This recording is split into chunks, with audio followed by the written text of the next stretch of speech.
They say a win's a win. This one, not always pretty, but a 41-10 victory for the Hawkeyes. After the rewatch, we react today. Locked on Hawkeyes. You are Locked on Hawkeyes, your daily podcast on the Iowa Hawkeyes. Part of the Locked On Podcast Network, your team every day.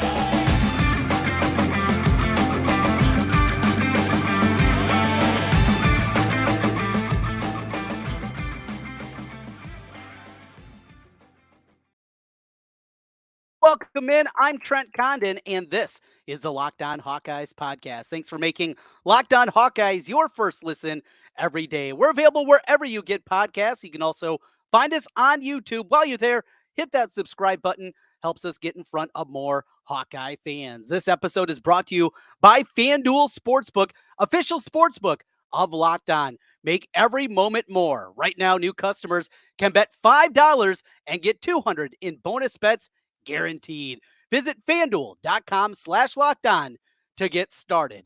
Well, Iowa gets the win 41-10 against Western Michigan.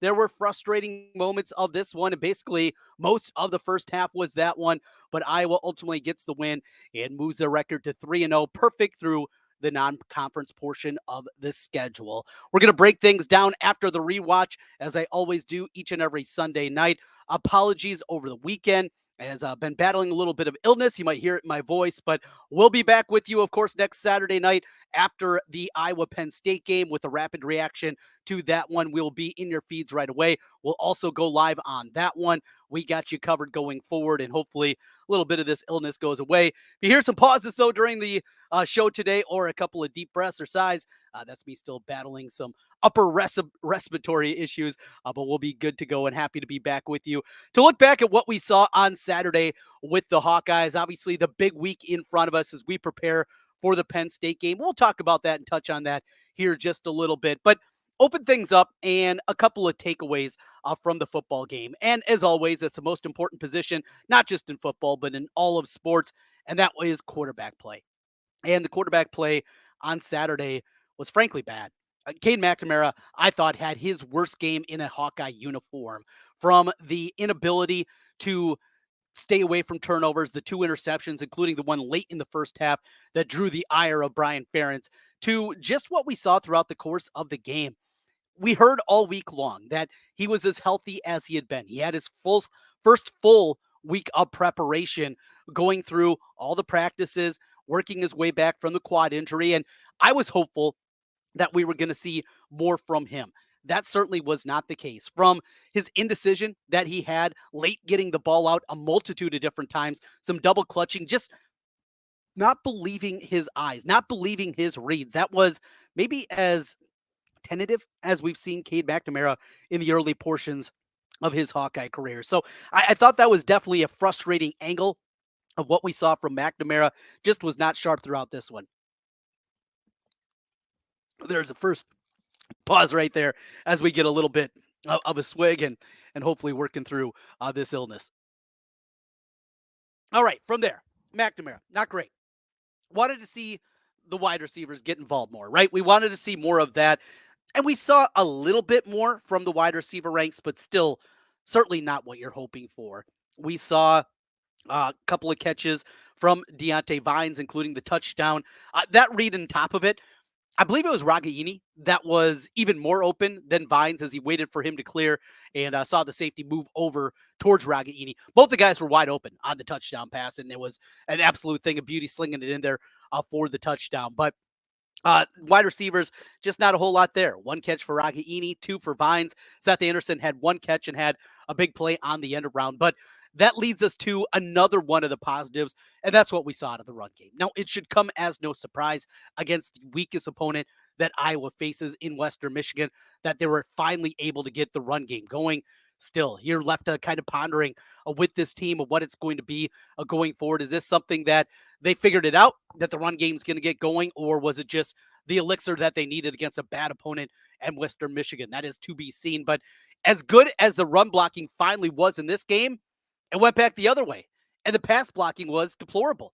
And maybe that was some of the reason for the poor play from Cade McNamara, was because the offensive line struggled so much. Pass pro was brutal.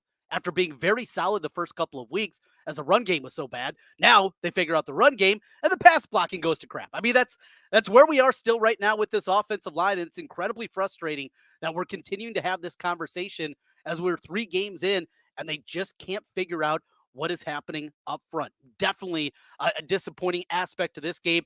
Cade McNamara playing late into the fourth quarter, and he was getting blitzkrieged. I mean, there's guys all over him, offensive line not protecting.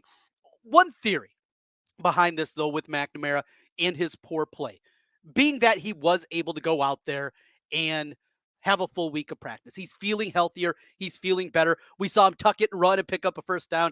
He had a little smirk afterwards as he made his way over to the sidelines on that one. One theory, though, behind maybe some of the poor play is because he felt he had more mobility, more ability to move in the pocket and shift around a little bit and make a guy miss or two because he felt better.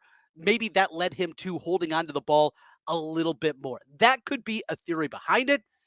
I guess if we're looking for something on the positive side of things, that's a direction that you could go with what we saw from McNamara. LaShawn Williams was an absolute stud. Just a dominating performance from him in the run game. Loved what we saw from Jase Patterson early on. He was running it hard. We didn't see him much as the game progressed. And then you got to go throw credit as well to the young guys. Of course, we got to see our first look at Kamari Moulton, kid from down in Florida. I thought he really looked the part. Looks young, too.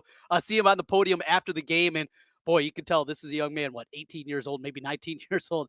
He looked young, definitely in the face, but he ran the ball hard. Loved what we saw out of that.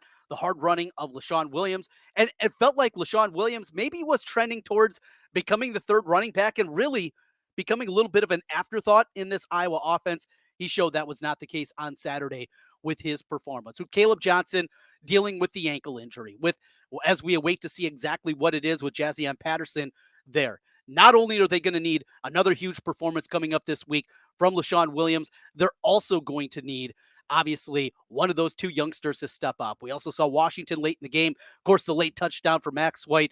What a great moment that was for him. We'll get into that a little bit more. Overall, got the run game going. That's great to see. Used more jet motion and used it with different guys, from Caleb Brown early in the game having the big one. Now, the dumb play, 2nd and 2, you're pounding the football right after the rain delay. You're out there after the lightning delay, just pounding the football up. And what do?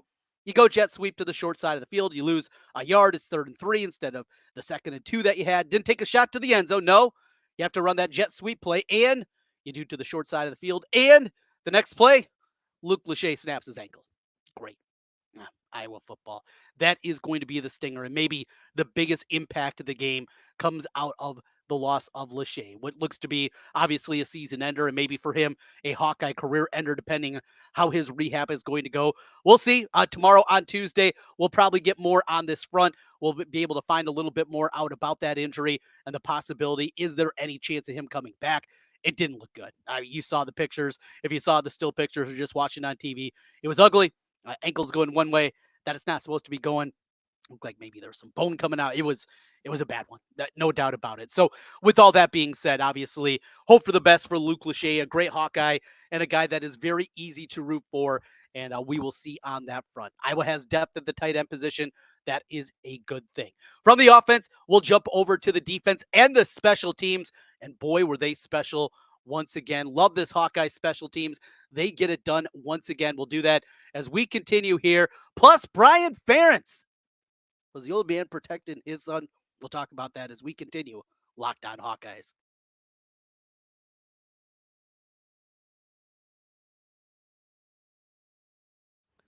Today's episode of the Locked On Hawkeyes podcast is brought to you by Betterhelp.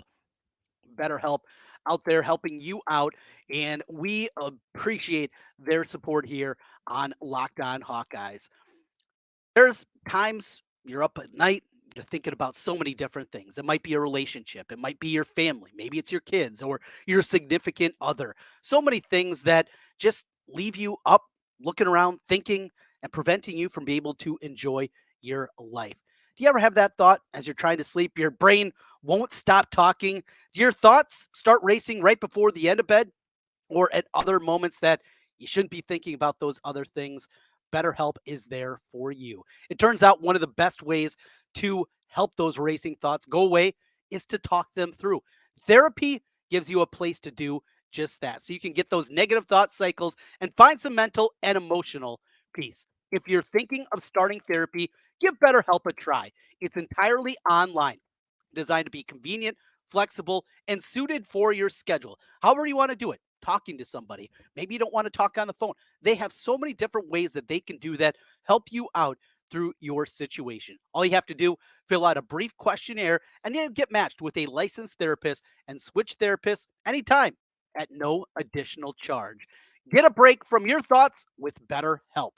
Visit betterhelp.com/lockedoncollege today, and you'll get 10% off your first month. That's BetterHelp, HELP.com/lockedoncollege. Trent Condon back with you again here on the Locked On Hawkeyes podcast. Thanks for making Locked On Hawkeyes your first listen every day. As we roll through here, it's time to talk about the defense. And boy, early on, there were some shaky moments. Of course, the big touchdown play by Western Michigan, that was a piece of it, of what we saw out of them making the play up the left sideline in just a simple hitch and go move, right? Little stop and go, fake the out, go up. And everybody was pointing to Jamari Harris on that play, and they should. He was let the guy go, I think, a little bit early. But also, I think a lot of that also has to go to Xavier Wampa. Wampa was slow getting over, and that was disappointing to see. Xavier Wampa, we know about the talent. We've talked about the talent, the 5-star, and that definitely has showed up at times. But another piece of this is definitely what we see from Wampa. Just at times, a little bit out of position. This is a young guy, still just a true sophomore, and the physical skills are going to catch up and going to be there. Obviously, what you're waiting for is the other portion of it going forward. But one to keep an eye on there. It's a little bit late getting over. Harrison is back, first game back, though. There's going to be some growing pains. The touchdown that was taken off the board on the ineligible man downfield, that was also Jamari Harrison. We'll see. Does that mean a little more Deshaun Lee? Is it going to become more rotational? Or is it just a guy that hasn't played a football game in basically 2 years getting out there on the field for the first time and that being an impact? I think that is definitely a direction to go. We saw a little more pressure out of the defensive line. Joe Evans got a sack. Great to see that. We saw Jay Higgins just doing Jay Higgins things.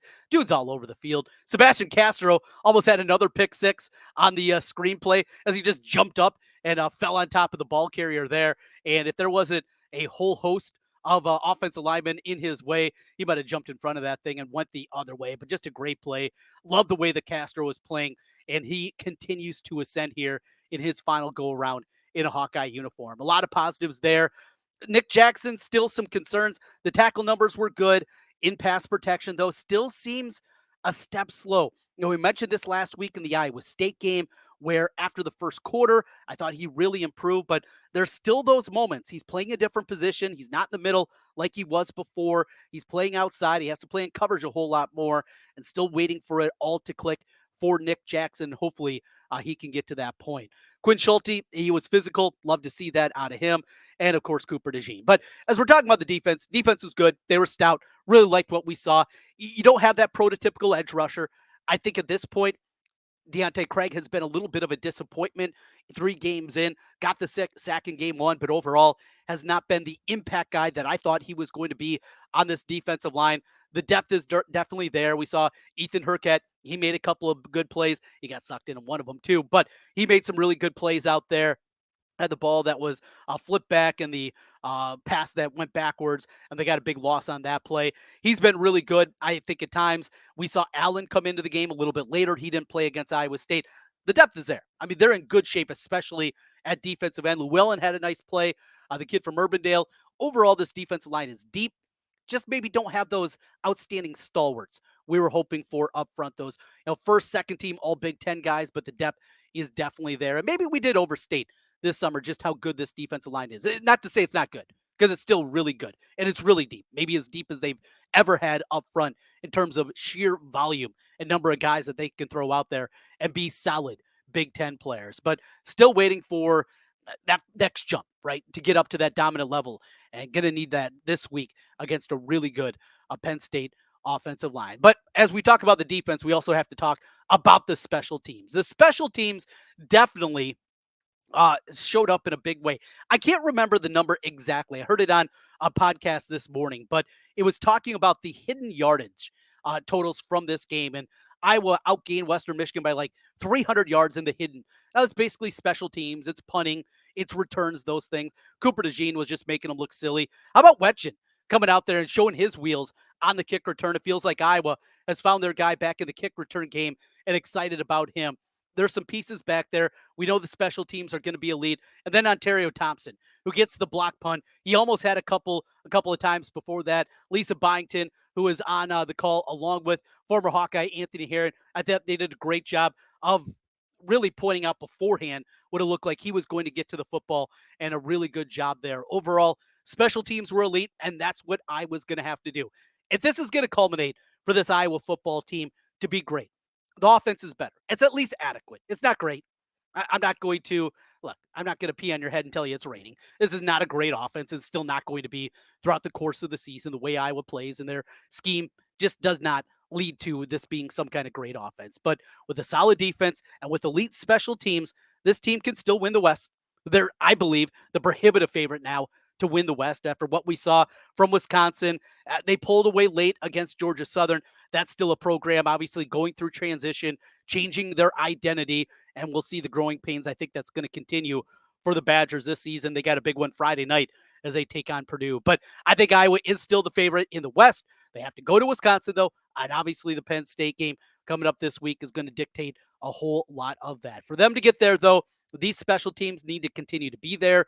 Drew Stevens, after the rain delay, yanked a field goal left. That's as badly as we've seen Stevens ever miss a field goal. And I think we can just chalk that one up to coming off the delay. Not sure how many kicks he got beforehand. It was just a bad one. I didn't see if the snap or hold were bad. As I rewatched it, I forgot to go back and look back at that part of it. But I'm fine with Drew Stevens. I have no concerns. Dude's rock solid and still in good shape in the kicking game. Torrey Taylor, just pinning him deep. Just a thing of beauty. And it doesn't matter who's down there. How about TJ Hall also coming down? We're at number 2. Reminds you a little bit of Terry Roberts, right? The last couple of seasons and what he did in special teams. Basically going down there inside the 5 and catching the football or tipping it back. Great work out of TJ Hall making that play. DeJean down there, the special teams unit, they're good. They got the punt block in. And we can use another coming up this week. Let's bring back what we saw in 2009 with the Adrian Claiborne block punt that changed the direction of that whiteout game. And Iowa got the victory 21-10 against the Nittany Lions. Wrapping things up on the Locked On Hawkeyes podcast. And one of the big conversations that happened after the game was what happened late in the football game. Iowa tacking on another score. Is this Kirk Ferentz helping out his son? What do we read into what happened there? The drive to 325, it's become a national conversation piece. Is that fair? Is that the way it actually should be?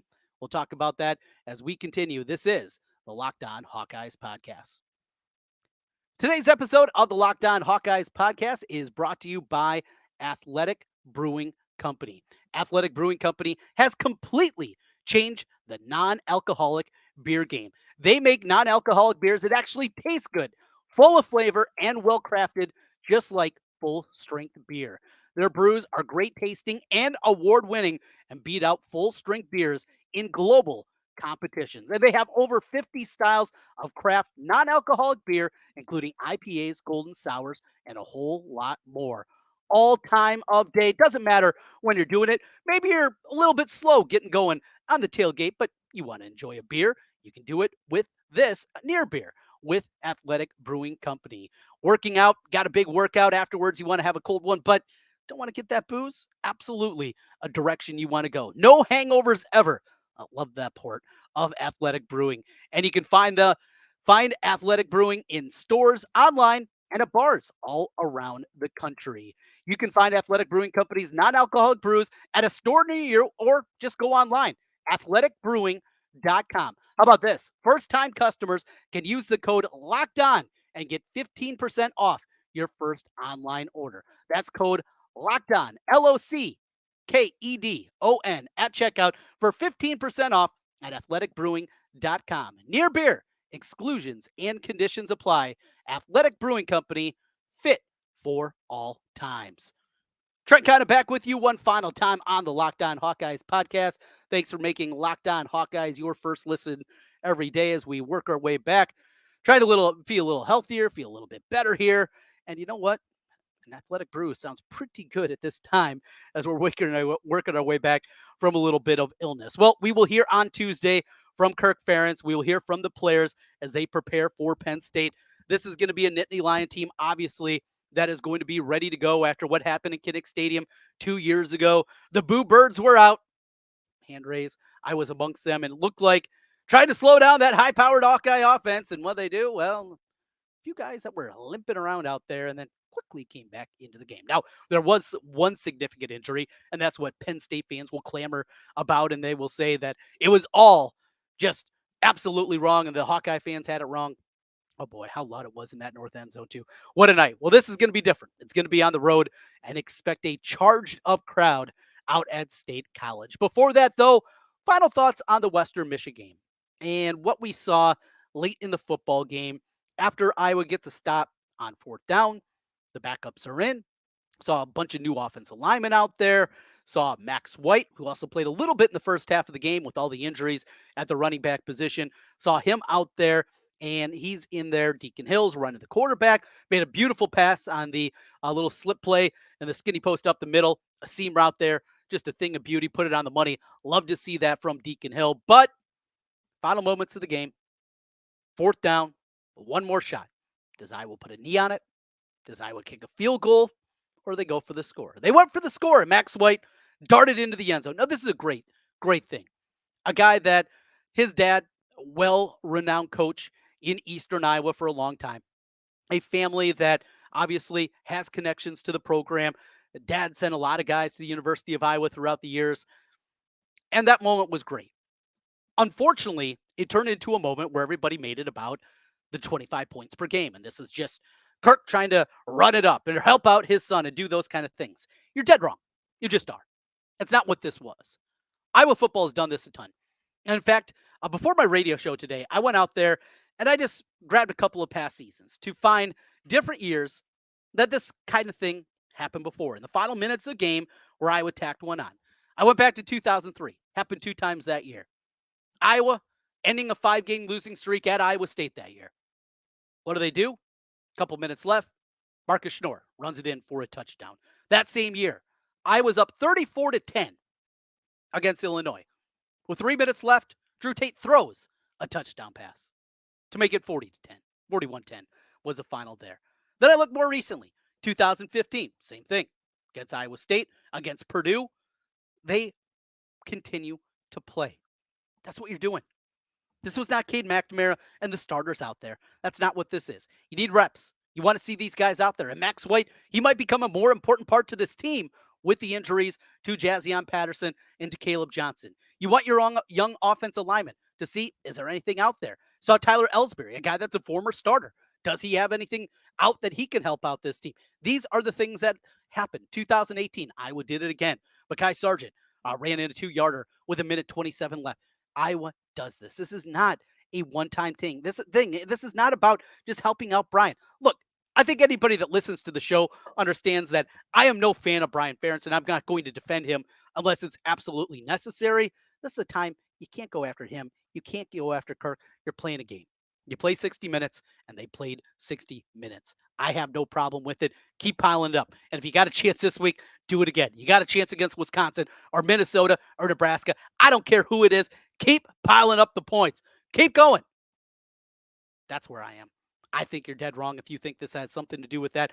I don't believe that Kirk Ferentz and Brian Ferentz care one iota about the 25 points per game. That's not what this is about. And if Iowa has a successful season, like I believe that they still can this year, it's not going to matter about 25 points. And even if Iowa does not get to the 25 points per game, Brian Ferentz, if they have a successful season, he's going to be back. It'll be with a different contract, but he will be back. That's the reality. We like to live in reality here. All right. Well, as I choke again, we're out of here. We'll be back with you tomorrow, hopefully feeling a little bit better. And we will continue to battle through. We got to get healthy for Penn State. That's what we need. Thanks for making Locked On Hawkeyes your first listen every day. We'll talk to you again tomorrow. Go Hawks.